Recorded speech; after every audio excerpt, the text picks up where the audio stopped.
Good morning সবাইকে। আশা করি তোমরা সকলেই খুব ভালো আছো, আর তোমাদের ছোট্ট অদ্রিত আর আমরাও সকলে খুব ভালো আছি।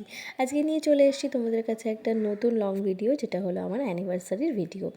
7 বছরের অ্যানিভার্সারিতে আজকের এই অ্যানিভার্সারিটা আমার কাছে একটা বিশেষ উপহার হিসেবে রয়ে গেছে। সেটা কেন, সেগুলো সব কিছুই তোমাদের সঙ্গে শেয়ার করব। আর প্রথমেই দেখো, ঘুম থেকে উঠে স্নান সেরে বাবার মন্দিরে পুজো দিয়ে চলে এসেছি মায়ের কাছে।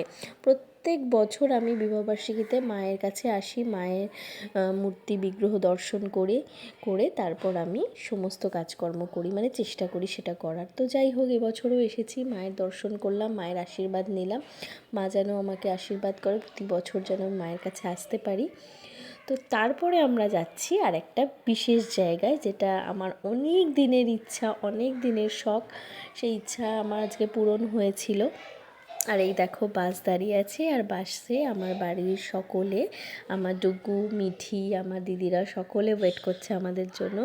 তো আমরা উঠে পড়লাম বাসে। তো আমরা যাব বড় মার কাছে। অনেক দিন ধরে আমি ওকে বলেছিলাম যে আমাকে একবার বড় মার কাছে নিয়ে চলো। আমি ভিডিওতে দেখি তো আমার খুব মন চাইছে, মানে যখনই ভিডিওতে দেখি আমার গায়ে কাটা দেয়, আমার খুব যেতে ইচ্ছা করে। আর এই দেখো, আমার ভাই ভাগনা, আমার দিদি, আমার বড় জামাইবাবু, আমরা সকলে মিলে গেছি। তো ভীষণ মজা, আর মনটা এত আনন্দ লাগছে যে কি বলবো।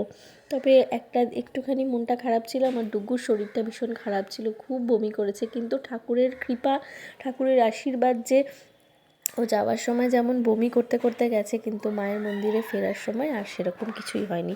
তবে মন্দিরে গিয়ে আমাদের সঙ্গে একটা ঘটনা ঘটেছে, সেই ঘটনাটাও তোমাদের সঙ্গে শেয়ার করব। যেটা বলে যে মা মা মানে পরীক্ষা নেয়, যে সেই পরীক্ষার মধ্যেও আমি পড়েছিলাম, এবং সেই পরীক্ষাটা আমি খুব ভালো করে পাশও করে গেছি, মানে মা আমাকে পাশ করিয়ে দিয়েছে। তো জায়গাটা ভীষণ সুন্দর।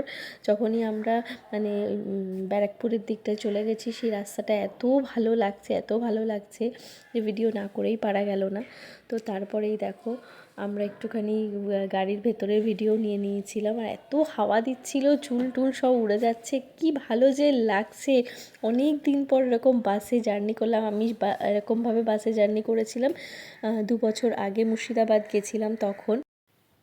চলে এসেছি আমরা আমাদের গন্তব্যস্থলে। এবার আমরা মন্দিরে পুজো দিতে যাব, কিন্তু শুনছি প্রচুর লাইন, মানে এত লাইন যে মানে কি বলবো, মানে অনেকটা রাস্তা শুধু লাইন আর লাইন। কিন্তু কিছু করার নেই, এইভাবেই সকলেই দাঁড়িয়ে আছে, আমাদেরও পুজো দিতে হবে। কিন্তু বাচ্চাগুলোর জন্য কষ্ট হচ্ছে, এতগুলো বাচ্চা অতক্ষণ দাঁড়িয়ে যেতে পারবে না। কিন্তু হঠাৎ করেই ওর বাবার একজন চেনা জানার সঙ্গে, মানে চেনা জানা ছিলেন ওখানে, দেখা হলো। তো উনি আমাদের সমস্ত কিছু ঠিক করে ভেতরে ঢুকিয়ে দিলেন, সুন্দরভাবে পুজো দিলাম। কিন্তু ঘটনাটা ঘটলো ভেতরে, যে আমরা যখন ঢুকে পুজো দিয়ে বেরোচ্ছি, আমার ছেলে ওর দাদাভাইকে দেখে ওর হাত ধরে বেরিয়ে গেছে। সেটা আমরা কেউ খেয়াল করিনি, আর তারপরেই ওকে খোঁজ খোঁজ খোঁজ খোঁজ এমন অবস্থা, আমি তো কান্নাকাটি, মানে আমি প্রায় কাঁদতে বসে গেছি, এরকমই অবস্থা। হার্ট ফেল হতে শুরু করেছে, মানে আর একটু বাকি ছিল, আর একটু হলে হার্ট ফেল হয়ে যাবে। তখনই ওর বাবা আর কি বলল যে ওর কাছে আছে।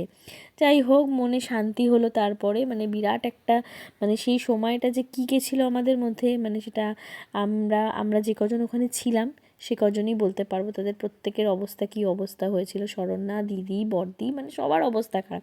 শুধু ওর বাবা আর ওর দাদা ভাইয়ের অবস্থা খুব ভালো, কারণ ওরা জানে ছেলেটা ওদের কাছেই রয়েছে।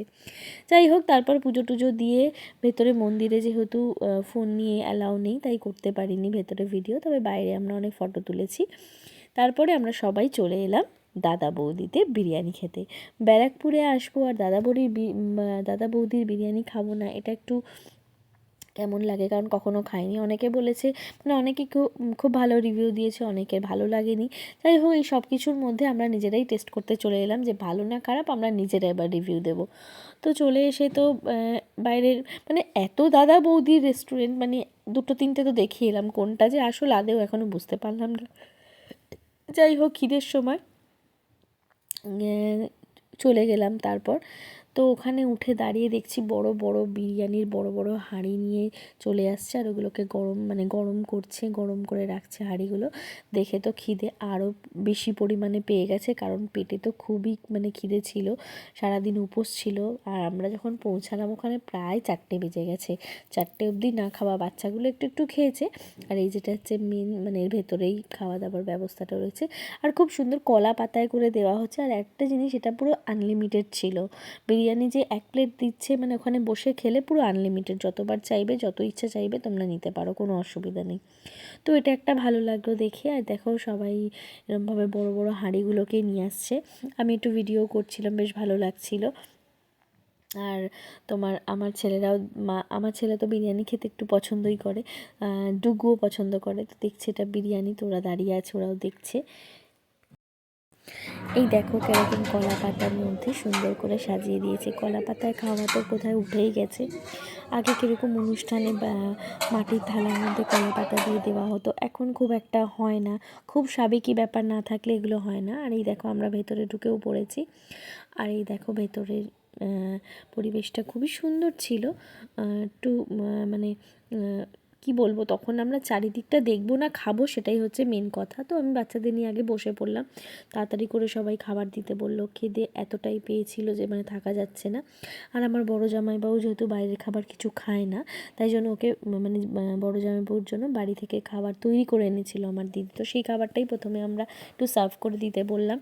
তো সেটা থেকেই আমরা এখন সবাই একটু একটু করে মুখ চালাতে শুরু করে দিয়েছিলাম, কারণ এতটাই খিদে পেয়েছিল সবাই একটু একটু করে টেস্ট করলাম, তো বেশ ভালোই লাগলো। আর তারপরে দেখো অদ্রিত, ডুগু এরা সবাই মিলে একটু ভিডিও করছে, আমি ওদেরকে ভিডিও করে দিচ্ছি, আর ওরা কথা বলছে, আমি বিরিয়ানি খাবো, ও বলছে আমি আলু খাবো, ও বলছে চিকেন খাবো, এইসব চলছে আর কি।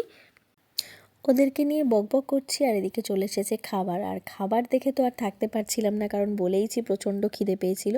তাড়াতাড়ি করে খাবার শেষ করে আমাদের বাসে উঠে আমরা যে যার বাড়ি চলে এলাম। এইভাবে আমার বিশেষ দিনটা আরও স্পেশাল হয়ে গেল।